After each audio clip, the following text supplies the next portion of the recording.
Então, graças a Deus, juntos também, com os nossos irmãos que estão à distância, pelo Face da Seara.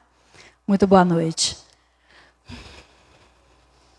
Vamos pensar que o Evangelho, cada estudo é uma continuidade, né? O assunto trazido pelo Rubens na semana passada é de tamanha importância. A gente às vezes não percebe a dimensão da importância do perdão. Perdão não é falar, te perdoo, né? Isso é fácil. Já é alguma coisa, né? Pelo menos já está saindo alguma coisa, né? Mas ele é tão complicado. Ele é tão complicado. Porque ele bate, às vezes, em antagonismo com a nossa vaidade. Com o personalismo, que é a falsa importância da nossa personalidade no mundo. Às vezes a gente acha que é fulano de tal, né? E quando a gente chega na espiritualidade, o que importou eu ter sido fulano de tal? O nome? Nada. Mas quantas consciências eu consegui mexer para o bem? Né? Quanta gente conseguiu consolar, motivar, né? Levantar a pessoa. Né? Porque às vezes a ausência do perdão, para que eu tenha que dar para alguém, mas principalmente aquilo que eu preciso dar para mim, faz com que eu inverta. Eu me torne às vezes um tirano. Aquilo que está mal resolvido, desculpe um termo, mas que começa a apodrecer dentro da minha alma, começa a viver também como um reflexo para fora. Altera meu comportamento para a sociedade. Então eu vejo defeito em todo mundo. Que na verdade, lembra Jesus? Né? Sou mal porque meus olhos, sou mal porque seus olhos são maus. Então eu gosto muito. Sempre quando eu estou precisando refletir um pouquinho mais, eu gosto de voltar nas histórias da época de Jesus. E é legal assim, porque a gente não volta só como foi apresentado na Bíblia, no Novo Testamento, né? Ele explica, algumas literaturas explicam, espíritas explicam, aceleração, o que aconteceu depois, como a senhora do gasofilácio, né? Quando ela vai depositar as 2 moedas, né, no lugar onde todo mundo ostentava a doação, e aquela senhorinha humilde dá as suas 2 moedas junto com a sua neta, e naquele mesmo dia ela desencarna. Aí a espiritualidade vai discorrendo. O que acontece depois dessa passagem evangélica? E hoje a gente vai fazer a mesma coisa. Né? Então é em cima do livro Boa Nova, com a psicografia do Chico e a presença espiritual de Humberto de Campos. Humberto de Campos é muito legal, né? 3 anos, assim que ele desencarna, ele já começa a psicografar com Chico. Rápido, né? Então a gente vê a lucidez da pessoa. E era uma pessoa muito curiosa, poeta, né? Foi escritor, enquanto encarnados, editou 40 livros, e aí ele começa também a sua obra. E é uma pessoa curiosa. Acho que nós somos assim, né? Por isso que a gente às vezes tem afinidade. O que acontece? Como é que a gente encontra Deus? Porque o processo de individuar-se, de se tornar você mesmo, sem as mazelas, as misturas do conteúdo social, né? A indução do comportamento social nos imprima uma cadência negativa. Como eu posso ser autêntica? Então vamos voltar no tempo? Vamos levar em consideração que é uma passagem com Jesus. Contexto social há mais ou menos 2000 anos, que a gente não sabe as datas exatas da presença dele, né? Mas contamos mais ou menos 2000 anos. Aquela atmosfera de perseguição, o judaísmo de uma maneira dura, não que o judaísmo seja isso, tá bom? Então as pessoas que viviam naquela época, né, seguiam a lei da boca para fora, não o coração. E a gente tem vivido muito tempo assim a religião. Por isso que a religião nem sempre consola. Porque se a religião não for um sentimento, não nos promover a religiosidade, que é a função transcendente, ela não faz nada com a gente. E se fizer, pode até piorar. Porque a gente pode ficar radical e a gente pode ficar um tanto vaidoso demais no nosso fanatismo. Correto? Então vamos lá no tempo. Joana de Cusa. Hoje sabe-se que essa presença é a Joana de Ângeles, o espírito de Joana de Ângeles que acompanha, né, a mediunidade do Divaldo Pereira Franco há muitos anos já. né? Nos traz muitas literaturas importantes e reflexões profundas da alma. Mas nessa reencarnação, ela está como Joana de Cusa. Entre a multidão que invariavelmente acompanhava Jesus nas pregações do lago, achava-se sempre uma mulher de rara dedicação e nobre caráter, das mais altamente colocadas na sociedade de Cafarnaum. Tratava-se de Joana, consorte de Cusa, intendente de Antipas, na cidade onde se conjugavam interesses vitais de comerciantes e pescadores. Por que eu fiz questão de colocar essa introdução? Quando se pensava em Jesus, imaginava sempre aquela turba de pessoas de uma classe social baixa, de pessoas simples e ignorantes. Não é assim? A gente ainda não tem essa mentalidade? Então vejam só, o que ela já começa fazendo diferente. Ela está num meio social diferenciado, com maior poder econômico, maior responsabilidade social. Então não se esperava de uma mulher da estirpe, entre aspas, dela, que acompanhasse Jesus. Já é muito diferente, né? Às vezes a gente vai lembrar de Jesus na penúria, na dificuldade. Não quando tudo está bom, quando tudo está sobrando para a gente. Então ela já mostra um nobre caráter, conduta reta, conduta digna, né? Vamos lá. Primeiro liga, né, Yara? Por que ela mostra a fé verdadeira? Porque ela começa a viver alguns conflitos entre seguir Jesus e os antagonismos com seu casamento. O marido é um comerciante com certo prestígio, né? Amarguras domésticas, porque seu companheiro de lutas não aceitava as claridades do evangelho. E era muito comum, né? Sentir vergonha. As pessoas que naquela época tinham certo poder social, tinha muito jogo de interesses, então não assumiam que gostavam das ideias de Jesus. Era perigoso para a época, né? Era perigoso perder prestígio, acordos financeiros e assim por diante. Nossa, parecido com hoje, né? O marido seguia a religião, às vezes o judaísmo e às vezes as crenças romanas, dos deuses romanos. Quer dizer, né? Uma coisa não combina com a outra. Então ele dançava conforme a música. De acordo com os interesses políticos e econômicos dele, ele era judeu. E se interessava, então, ele seguia os deuses romanos. Aí, de novo, igual, né? Não quero ser engraçadinha hoje, não. Mas olha só. Com todo o direito à escolha, com todo o direito que nós temos de encontrar o nosso ponto de referência. Mas não tem pessoas que são eternamente insatisfeitas e pulam de galho em galho? Você gostar de ir na Umbanda e gostar do Evangelho, receber o jorei, né? Ir na Messiânica, tomar o jorei, receber. Você gosta de ir na missa? Não há problema, não há. Mas essa indisposição de buscar a Deus resolvendo problemas que nós temos que resolver. A gente deposita nas mãos do Pai as ilusões que a gente criou. Por isso que estamos falando da fé verdadeira. A fé verdadeira busca força interna para resolver os problemas de fora. Eu não posso seguir a Deus somente quando me convém.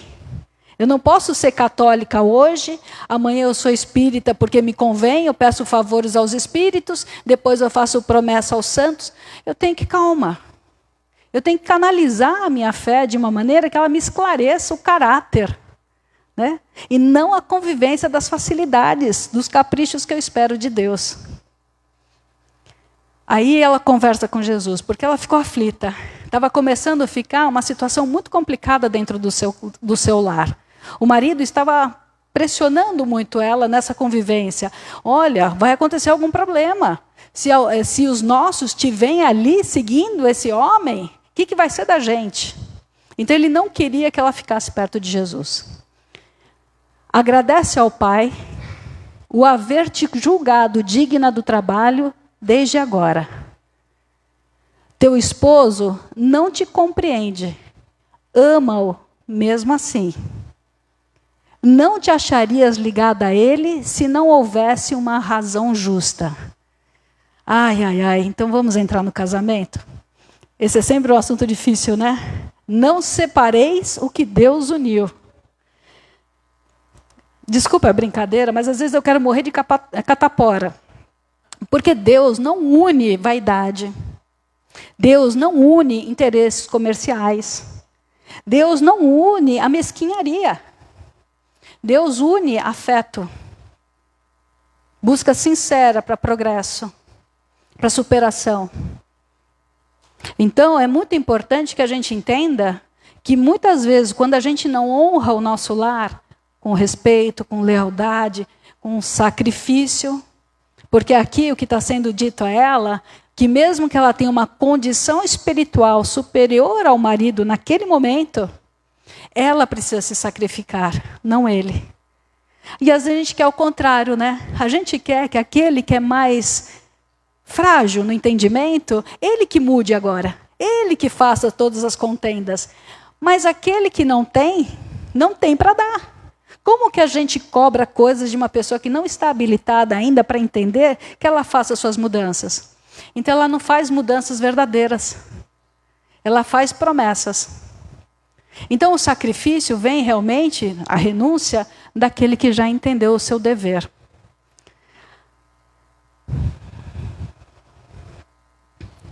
Quem sentirá mais dificuldade em estender as mãos fraternas?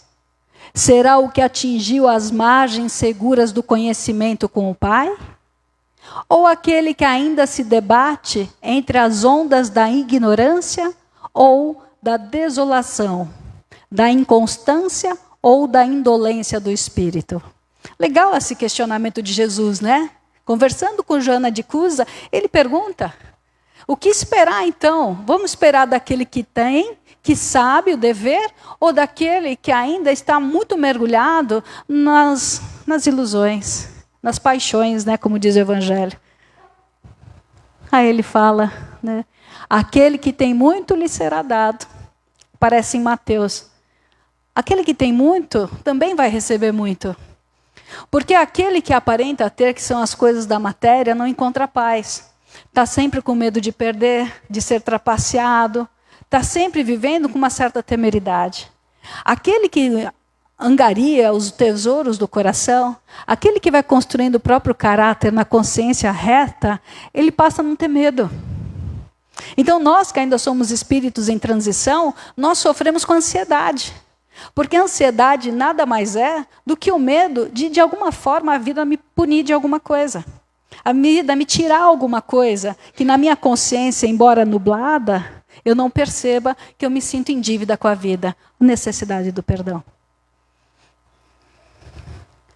Quanto à imposição das ideias, por qual motivo Deus não impõe a sua vontade e o seu amor aos tiranos da terra? Lembra agora a gente falando de trocar de religião? Então lembra aquela pessoa que ficou exausta porque ela procurou Deus de formas que Deus não se apresenta?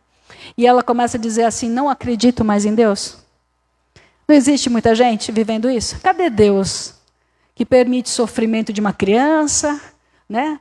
Subjuga os fracos, os velhos, machuca, tira, permite maus tratos? Cadê esse Deus?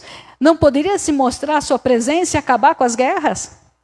Devolver o equilíbrio? Acabar com as pestes, com a fome? Lógico que poderia. Mas a questão é porque, de fato, a escola Terra precisa ser amadurecida pelo ano que a gente transita nela. Aprendizado não é uma coisa tão fácil. É mais fácil a gente burilar o intelecto, não o aprendizado dos porquês da vida. Ele continua falando, Jesus continua falando para Joana. Por que não fulmina com o raio o conquistador desalmado que espalha a miséria e a destruição com as forças sinistras da guerra? E aí ele conclui respondendo. A sabedoria celeste não extermina as paixões, transforma-as. Olha que legal. O mesmo impulso da guerra vai ser o impulso da paz. O mesmo impulso da maldade vai ser o despertar da bondade. Nós evoluímos entre o sentido de luz e sombra. Quando a gente entende o peso da dor, é que a gente começa a buscar a cura. Quando a gente começa a entender o desamor, o que ele é capaz de machucar a gente consegue ter um pouquinho mais de gentileza e generosidade no afeto. Então a gente vive os extremos. Então é uma didática divina, permitir que nosso livre-arbítrio seja livre, que a gente semeie à vontade, mesmo com porcaria, com sementes ruins, para que chegar uma hora, quando o nosso espírito estiver cansado, em tédio existencial, porque até a maldade gera um estado de tédio, vai chegar uma hora que a gente não vai mais ter prazer em machucar ninguém, chega uma hora que a chave interna vira. Meu espírito vira. E aí ele começa a entender que precisa crescer de novo. O pai não impõe a reforma a seus filhos, esclarece-os no momento oportuno. Qual o sacrifício mais agradável a Deus? Renunciar aos próprios ressentimentos. Legal, né? Então, naquele momento que ela está tão chateada com o marido, questionando se vai ter forças ou não para acompanhá-lo, né? Jesus fala, renuncia, esteja ao lado dele, seja gentil, seja companheira. Aí a gente vai se deparar com o choque da vivência hoje, né? Fala isso para as mulheres de hoje. Yara, o que está acontecendo com você, menina? Né? Ficou machista? Então a mulher tem que ser submissa ao homem? Não estou falando isso. Nós estamos falando de dever, de sentimento, né? De entender a nossa tarefa nesse momento. Muitas e muitas vezes a nossa tarefa é baixar nosso entendimento e deixar que outro cresça. Quantas vezes a vida pediu isso para a gente? A gente não tem que aparecer o tempo todo. Às vezes a gente precisa permitir que o outro cresça. Não é bonito, gente? Joana, o apostolado do Evangelho é o de colaboração com o céu nos grandes princípios da redenção. Ser fiel a Deus, amando o teu companheiro do mundo como se fora teu filho. Amando o teu companheiro no mundo como se fora teu filho. Quer dizer, aquele amor incondicional. Não percas tempo em discutir o que não seja razoável. Ai, gente, aí doeu até minha alma.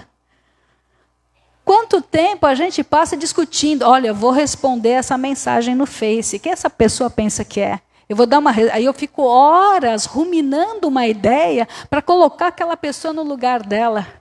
Que perda de tempo.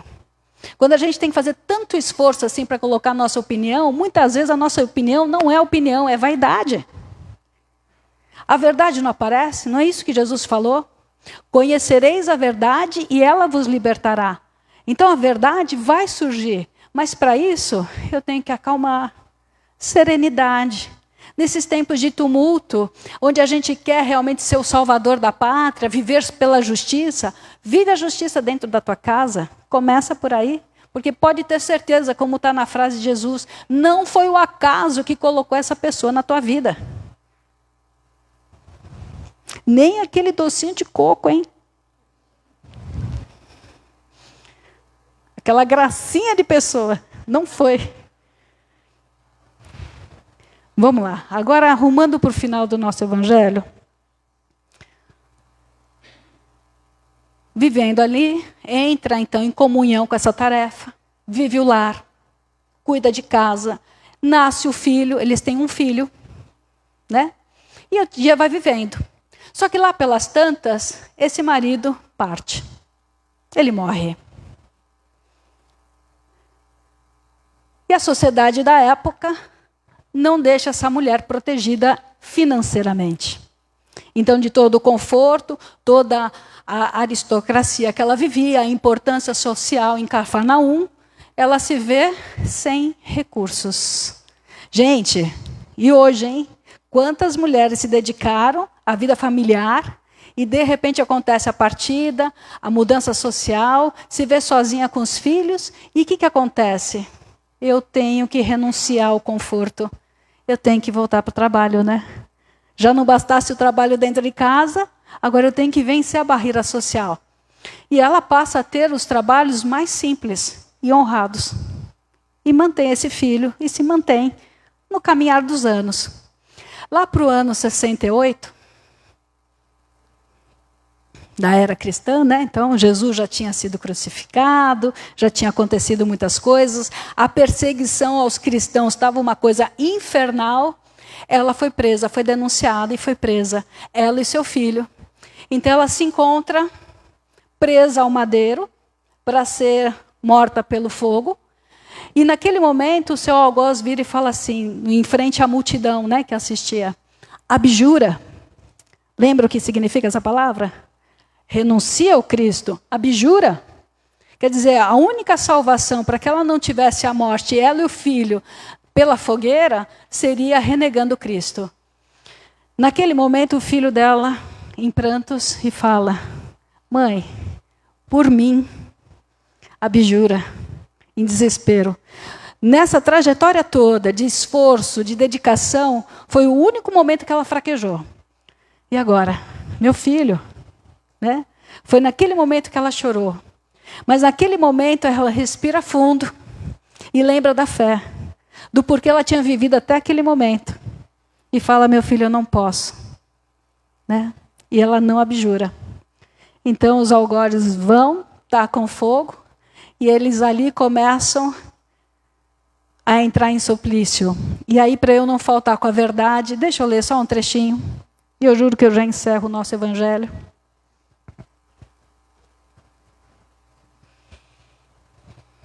Cala-te, meu filho. Jesus era puro e não desdenhou o sacrifício. Saibamos sofrer na hora dolorosa, porque acima de todas as felicidades transitórias do mundo, é preciso ser fiel a Deus. A esse tempo, com os aplausos delirantes do povo, os verdugos lhe incendiavam em derredor. Em poucos instantes, as labaredas lambiam-lhe o corpo envelhecido. Joana de Cusa contemplou com serenidade a massa de povo que não lhe entendia o sacrifício. Os gemidos de dor lhe morriam abafados no peito opresso. Os algozes da mártir cercavam-lhe de impropérios a fogueira. O teu Cristo soube apenas ensinar-te a morrer? Perguntou um dos verdugos. A velha discípula, concentrando a sua capacidade de resistência, teve ainda forças para murmurar: não apenas a morrer, mas também a vos amar. Nesse instante, sentiu que a mão consoladora do mestre lhe tocava suavemente os ombros e lhe escutou a voz carinhosa e inesquecível: Joana, tem bom ânimo, eu estou aqui.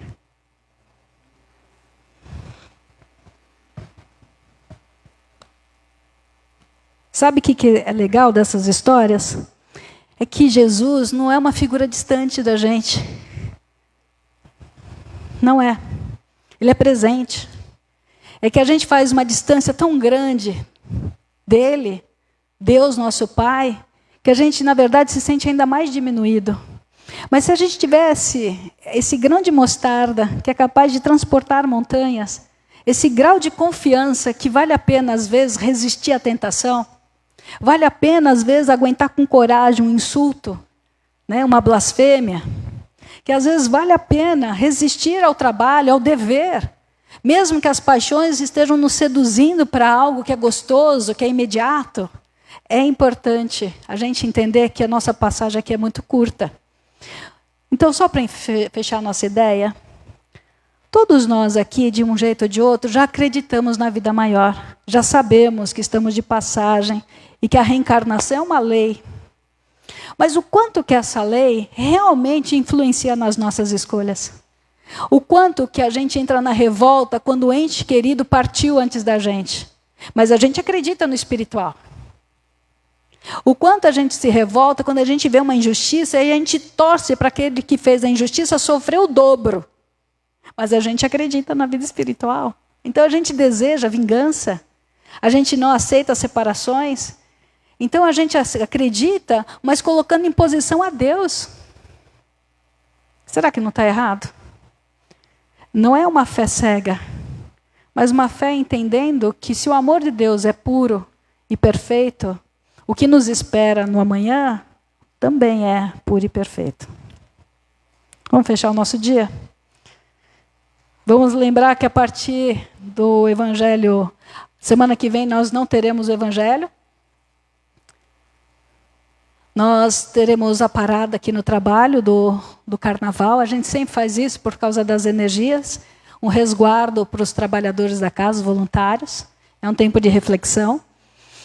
E quando voltarmos após o Carnaval, nós também teremos o Evangelho Infantil, né, de volta. Então, por favor, tragam suas crianças. Vamos trabalhar também com a evangelização infantil, com a equipe, né? Nós já voltamos com os estudos da casa e com o trabalho de desobsessão. Então, semana depois do Carnaval, a gente já volta com todas as tarefas da casa. Sejam bem-vindos. Vamos encerrar, então? Fecha teu olho um pouquinho. E inspira essa energia que está no ar. Inspira essa vontade de viver. Recobra teu ânimo. Pacifica a tua ira. Fortalece a tua esperança. Acredita na bondade de Deus dentro do teu coração. Todos nós temos o direito ao descanso no momento de cansaço. Mas virando isso, que a gente levante de novo e recomece a jornada. Que esse Pai de amor nos abençoe a cada um de nós. Que dissolva essas ilusões e nos coloque firmes na proposta do bem desta reencarnação consoladora, que com certeza é a melhor reencarnação que nós tivemos a oportunidade de viver.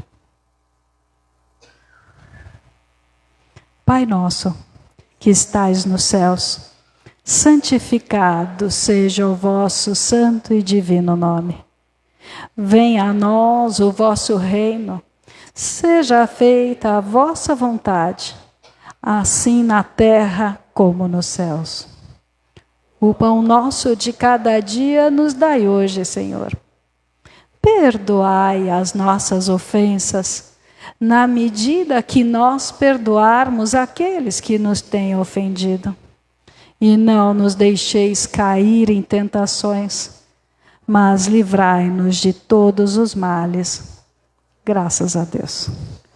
Muito obrigada a presença de todos. Um carnaval com prudência e paz no coração. Muito obrigada. Vamos com Deus.